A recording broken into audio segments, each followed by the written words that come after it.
Gastric বা acidity বর্তমান সময়ে এটি অত্যন্ত একটি সাধারণ স্বাস্থ্য সমস্যা। চিকিৎসা বিজ্ঞানে এটি মূলত গ্যাস্ট্রাইটিস বা অতিরিক্ত অ্যাসিড উৎপাদনের সাথে সম্পর্কিত।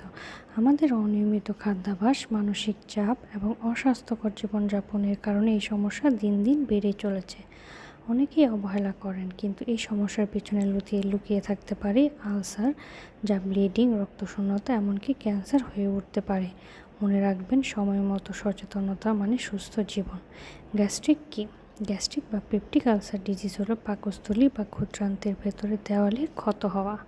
এর কারণ হতে পারে অতিরিক্ত অ্যাসিড, হেলিকোব্যাক্টার পাইলোরি জীবন, অনিয়মিত খাবার বা ওষুধ।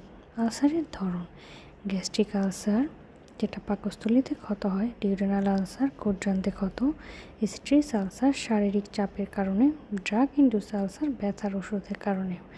গ্যাস্ট্রিকের কারণসমূহ: অনিয়মিত খাবার খাওয়া, অতিরিক্ত মশলা ও তেলযুক্ত খাবার গ্রহণ, দীর্ঘক্ষণ খালি পেটে থাকা, ধূমপান ও অ্যালকোহল গ্রহণ। ব্যাকটেরিয়া সংক্রমণ গ্যাস্ট্রিকের একটি গুরুত্বপূর্ণ কারণ।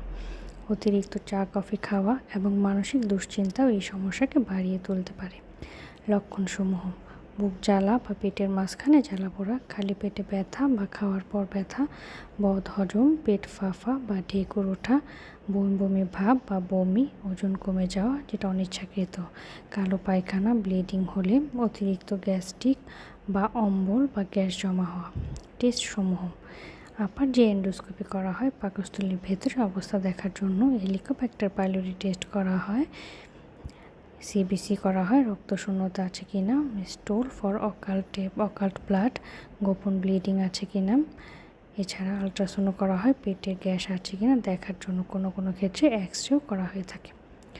প্রতিরোধ ও করণীয়: সময় মতো নিয়মিত খাবার খাওয়া অত্যন্ত গুরুত্বপূর্ণ। অতিরিক্ত তেল, মশলা, ঝাল, টক, ভাজা খাবার এড়িয়ে চলুন। ধূমপান, অ্যালকোহল থেকে বিরত থাকুন। চা কফি কম খাবেন। প্রতিদিন পর্যাপ্ত পরিমাণ পানি খাবেন। স্ট্রেস নিয়ন্ত্রণে রাখুন।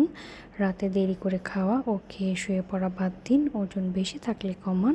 পর্যাপ্ত ঘুম ও বিশ্রাম। আলসার বা গ্যাস্ট্রিকের কিছু ডায়েট চার্ট থাকে, যেমন আমরা কী কী খাবার খেতে পারবো: কলা, পেঁপে, আপেল, ওটস, আটার রুটি, খিচুড়ি, দুধ, হালকা গরম দই যেটা প্রোবায়োটিক হিসেবে কাজ করবে, সেদ্ধ বা গ্রিল মাছ, মসুর ডাল, আদা রসুন পরিমিত। পর্যাপ্ত পানি খেতে হবে।